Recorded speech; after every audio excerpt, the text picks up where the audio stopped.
व्यक्ति अपनी पत्नी के पास फोन करता है। फोन करते ही उसकी आंखें नम होती हैं।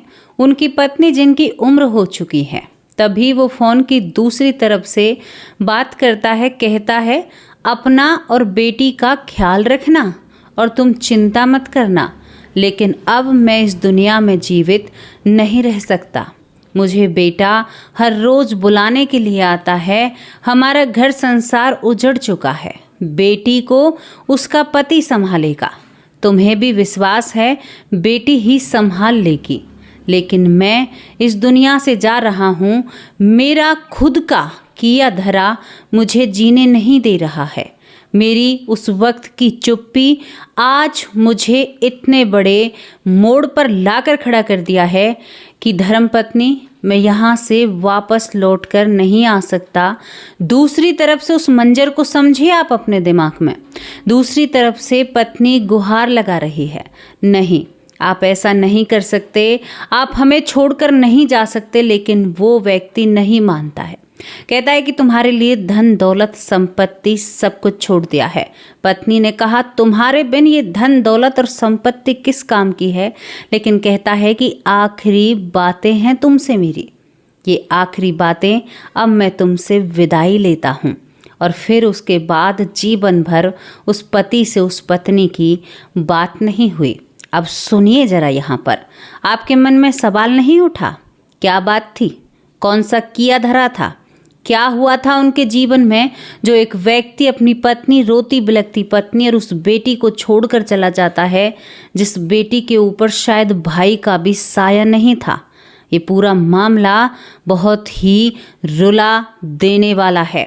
सुनिए मेरे भाई और बहन, कहते हैं कि प्रेमानंद बाबा ने एक दिन कहा कि दुखिया को ना सताइए, दुखिया दे रोए, और जय दुखिया के मुखिया ने सुन ली ना तो तेरी गति कहाँ हुए।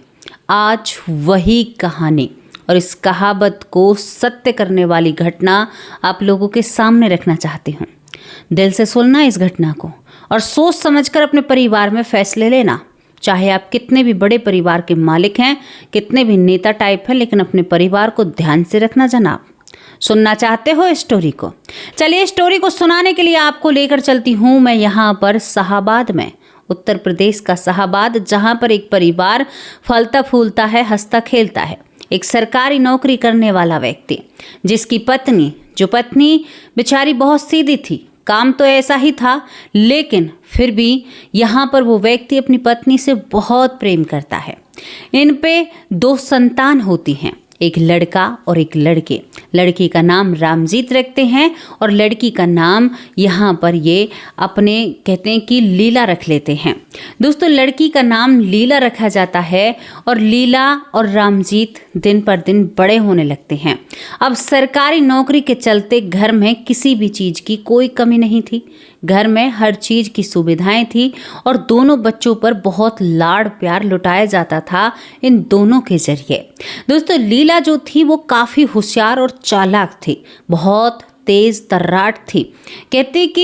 कहते कुछ लोग होते हैं ना कि हद से ज़्यादा अपने आप को चालाक समझते हैं। रामजीत लीला को बहुत ही प्यारी बहन मानता था। रामजीत और लीला और इनके पिता इन दोनों की बातों पर हंसते खेलते रहा करते थे कि भाई हमारे बच्चे कितने होशियार हैं। धीरे धीरे ये दोनों बहन भाई बड़े हो रहे थे। अब आपको बताऊं, यहाँ पर जो 2 बहन भाई होते हैं, ये रूप के भी धनी थे। बहन तो ज़्यादा सुंदर नहीं होती है, लेकिन भाई बहुत सुंदर था। बहन अपनी माँ पर गई थी और भाई पिता पर गया था। पिता सुंदर था, माँ थोड़ी सी सुंदर नहीं होती है। धीरे धीरे ये बड़े होते हैं। अब यहाँ पर जो रामजीत होता है, पहले की बात आपको बताऊं, उस समय शादियाँ कैसे हुआ करती थी, बचपन में ही तय कर दी जाती हैं। यहाँ पर 1990 की बात बताती हूँ। यहाँ पर जो रामजीत होता है, रामजीत के माँ का भाई, रामजीत का मामा उसकी शादी तय करा देता है।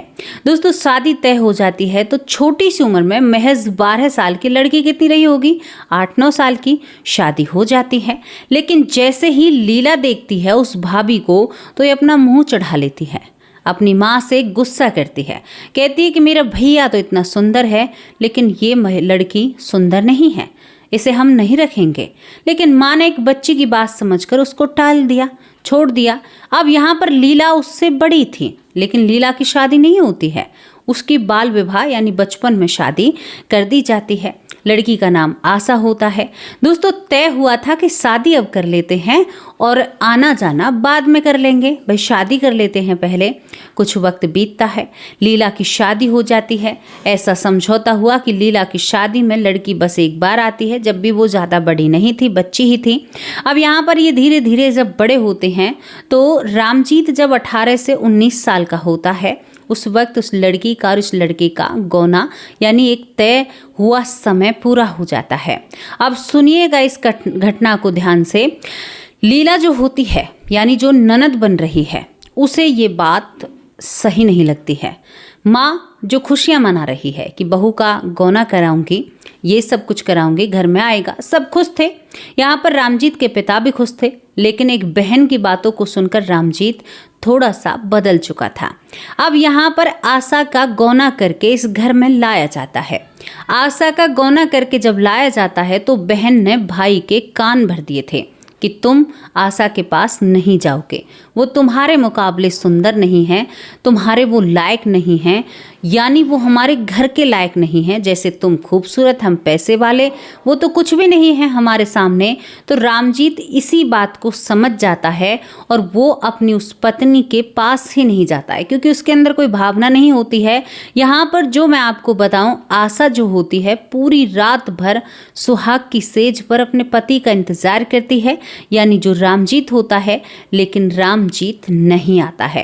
दोस्तों रामजीत जब नहीं आता है तो आशा रोती है। सुबह हो जाती है, सास ने कहा कि बेटा ये काम कर ले। धीरे धीरे वहाँ पर 15 दिन हो जाते हैं, लेकिन लीला वहीं पर रहती, क्योंकि गौना हुआ था, बेटी को घर की बेटी आनी ज़रूरी थी। लेकिन लीला ने अपने भाई को भाभी से मिलने ही नहीं दिया। कहा कि नहीं, हम इसको नहीं रखेंगे। माँ से रोज लड़ाई, रोज कलेश, चोरी चुपके अब भाभी के सामने होने लगा। अरे तुमने इसकी शक्ल देखी है क्या? इसकी शक्ल है हमारे बेटे की तरह? हमारे बेटे की तरह है ये खूबसूरत? हम इसकी शादी के पैसे देने के लिए तैयार हैं, लेकिन इस काली कलूटी को हम घर में नहीं रखेंगे। ये काली है, इसको हम घर में नहीं रखेंगे। लीला के सर पर ऐसा भूत सवार होता है कि वो उस घर में लड़ाई करती रहती है। 15 दिन तक पति से दूर रहकर यहाँ पर जो आशा होती है अपने मायके लौट जाती है। दोस्तों मायके जब वो लौट जाती है तो वो वहाँ पर कुछ भी नहीं कहती है। अब बारी थी दूसरी बार आने की। दूसरी बार रामजीत अपनी पत्नी को लेने के लिए ही नहीं जाता है। लीला का जो पिता होता है रामजीत का, वो समाज के दबाव से उस लड़की को लेकर आता है, यानी ससुर जी लेने के लिए जाते हैं। इकलौता बेटा था घर का। सोचता है रामजीत का पिता कि धीरे धीरे सब कुछ अच्छा हो जाएगा, यानी सब ठीक हो जाएगा। अब यहाँ पर रामजीत का पिता उसे लेकर घर आता है। लीला का वही रवैया, लीला का रवैया, भैया इससे दूर रहना, ये तुम्हारे लायक है, तुम्हारे तो पैरों की तरह भी इसका चेहरा नहीं है, कभी इसने अपना आईने में चेहरा नहीं देखा। इन बातों को सुनकर जो आशा होती है अब एक फैसला लेती है। आशा अपनी ननद के पास आती है, कहती है कि जी आपके पास वक्त है, मैं बात करना चाहती हूँ। ननद ने कहा लीला ने कि मुझे तो तू पसंद ही नहीं है, मुझसे बात मत कर। मुझसे क्या बात करेगी?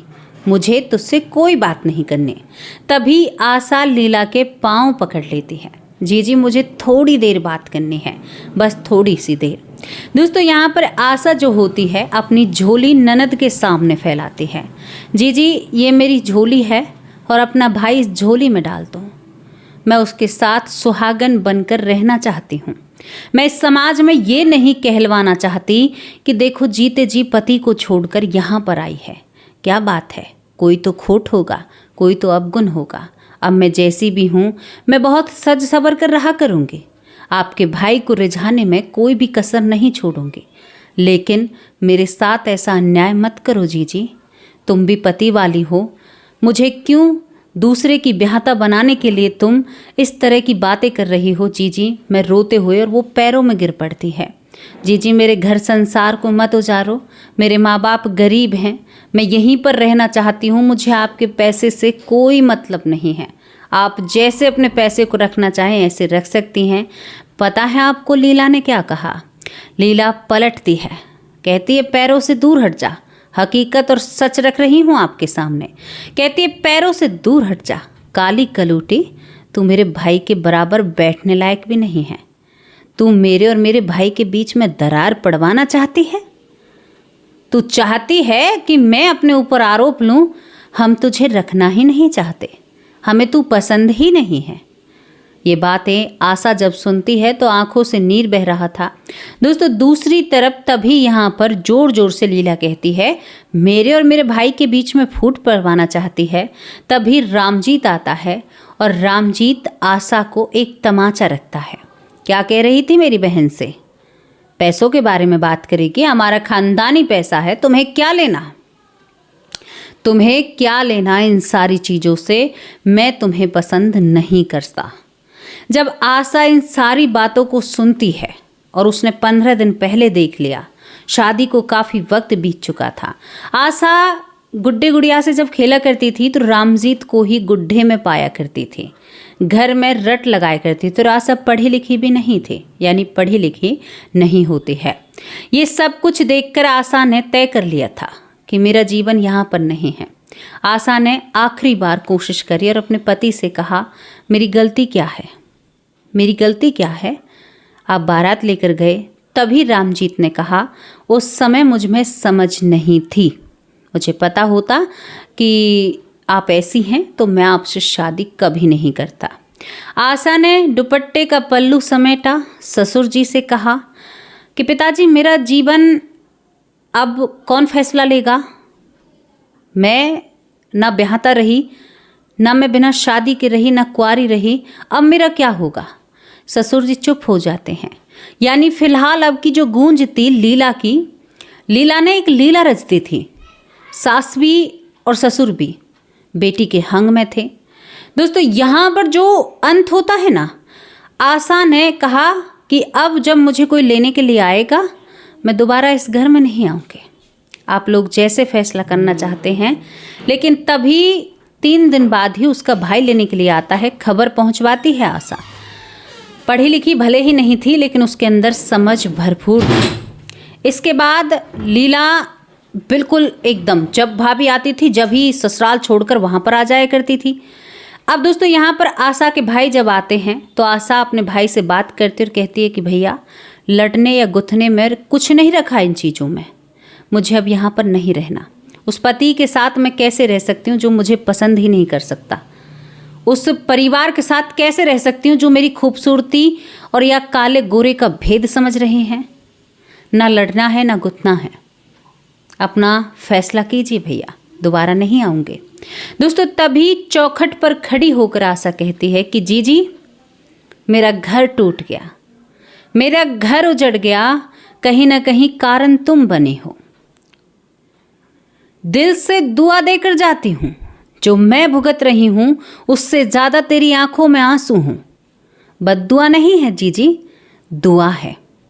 जितनी मैं रोई हूँ ना, उससे ज़्यादा आंसू तुम्हारी आंखों में हूँ। और यहाँ से जो आशा होती है ना, अपने कलेजे को पकड़ते हुए, रोती हुई, सुबकती हुई अपने भाई के साथ जाती और कहती है कि ठीक है, ये मेरे भाग्य में नहीं था। जाकर आशा की जिंदगी आपको बताऊं। आशा ससुराल से मायके पहुंच जाती है। अब आशा के पीछे ही ये वीडियो चलेगी। उसके बाद इस लीला का अंत हम आपको बताने वाले हैं। दोस्तों, यहाँ पर आशा जो होती है अपने गांव जाती है। 6 महीने बाद ही आशा के लिए एक फौजी का रिश्ता आता है। कमाल की बात थी, क्योंकि आशा सांवली भले ही थी, लेकिन वो बहुत सुंदर लगती थी सांवली होकर भी। फौजी का रिश्ता आता है। आशा ने कुछ नहीं कहा। घर वालों ने जो कहा उसने शादी कर ली। आशा की शादी हो जाती है। फौजी उसे फौज में ले जाता है और उसे बहुत प्यार देता है। आशा ने शादी के बाद पहली रात को ही पूरे कलेजे का दुख और तकलीफ उस फौजी के सामने उलेड़ दी थी।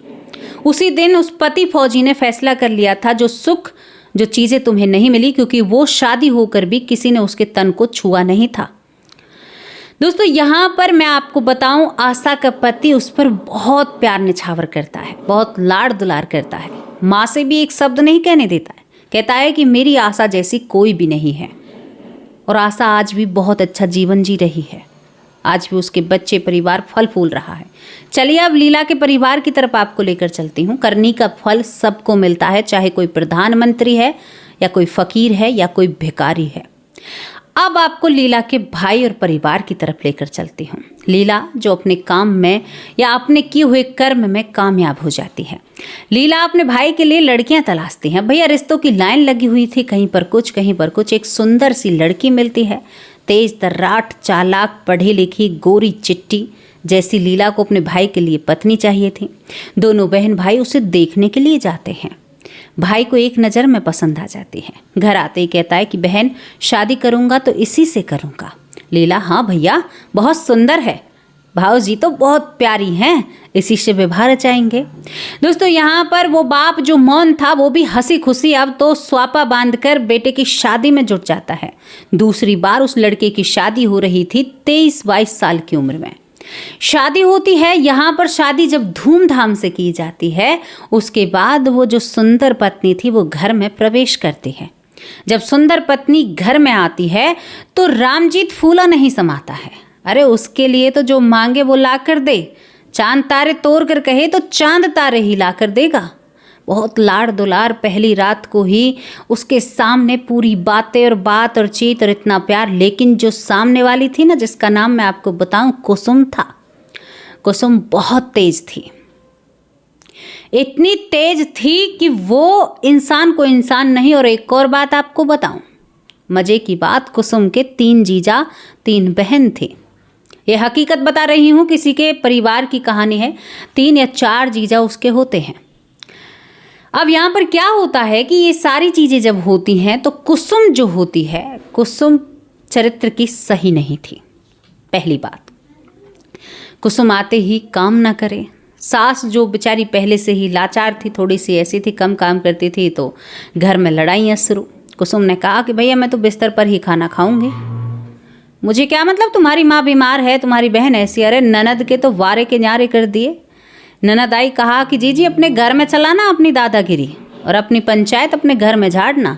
ये घर मेरा है और मैं इस घर की मालकिन हूँ, मेरे से ज़्यादा 3 तूफान मत करना। इस तरह की लड़ाई होती है।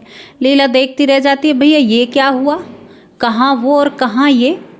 जब ये होता है तो उसके बाद रामजीत से एक बहन शिकायत लगाती है, भैया तुम्हारी बहू यानी जो पत्नी है मुझसे इस तरह की बातें कर रही है। तो रामजीत ने कहा कि बहन मेरे घर को बिगाड़ने में कामयाब मत हो ना, ये मेरी मनपसंद पत्नी है, ये जो कहेगी वही इस घर में होगा।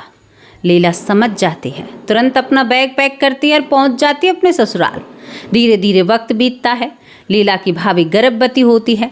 गर्भवती होने के दौरान उसे बच्चा होता है। बच्चा होने के दौरान अब ननद को बुलाया जाता है।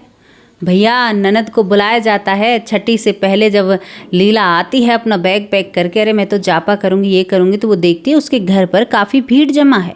अब भीड़ जमा क्यों है, वो अंदर जाती है। अंदर देखती है तो वहाँ पर तो भैया सास बहू में ऐसी लड़ाई कि 5 दिन की जो जच्चा थी, जिसको बेटी हुई थी, वो अपने मायके जाने वाली थी। उसका लिबुआ बैठा हुआ था, जापा करने वाली दहारे पर खड़ी है और वो कहती है कि अरे तुम्हारे खानदान में ये है। और आपस में बहुत तेज लड़ाई थी, लोग इकट्ठा थे, बहुत सारी चीज़ें होती हैं। लीला जो जापा करने के लिए आई थी अपनी मनपसंद भाभी का, वो भाभी अपना बैग उठाती है और भाई के साथ चली जाती है। चली जाने के बाद वो रूस कर वहीं पर रहती है। लीला का भाई रामजीत जो उसे बहुत प्यार करता है, रहा नहीं जाता है, बहन से सलाह लेता है, बहन मुझे पत्नी लानी है। बहन ने कहा कि भैया घर तो बसाना है। लीला भी जापा कौन का जापा अपने घर वापस आ जाती है। अब यहाँ पर वो बहन से कहकर अपनी पत्नी के घर जाता है। ये जो उसके रिश्ते थे, कुसुम जो नई भाभी आई थी, उसके जो जीजाओं से संबंध थे या रिश्ते थे, उनके बारे में जब वो अपनी पत्नी को लेने के लिए जाता है, यानी मनाने के लिए जाता है, तो वहाँ पर वो कुछ ऐसा दृश्य देखता है जो उसके पैरों तले ज़मीन खिसक जाती है। क्योंकि दरअसल जो उसकी पत्नी रूठ कर रह रही थी, वो पहले उसके मायके जाता है तो वो मायके में नहीं अपनी बहनों के वहाँ पर मिलती है। और जब वो बिना बताए उस बहन के घर जाता है जहाँ पर पता चलता है, तो वहाँ पर वो बहुत गलत हालात में मिलती है। दोस्तों देखते ही रामजीत का सर नीचे हो जाता है। दरअसल वो जीजा के साथ कुछ रिश्तों में थी। ये देखते ही वो पहले अपनी बहन के पास आता है और कहता है कि बहन सब कुछ बर्बाद हो गया, हमें आशा की दुआ फल रही है, अब कुछ जीवन में नहीं रहा है। लीला समझ नहीं पाती है, जैसे ही उल्टा फिर कर देखती है वैसे ही भाई घर को चला जाता है। उस दिन माँ बाप भी घर पर नहीं रहते हैं। माँ बाप जब घर पर नहीं रहते हैं तो जाकर रामजीत अपनी दुनिया को भगवान के हाथों में सौंप देता है, यानी वो इस दुनिया से चला जाता है।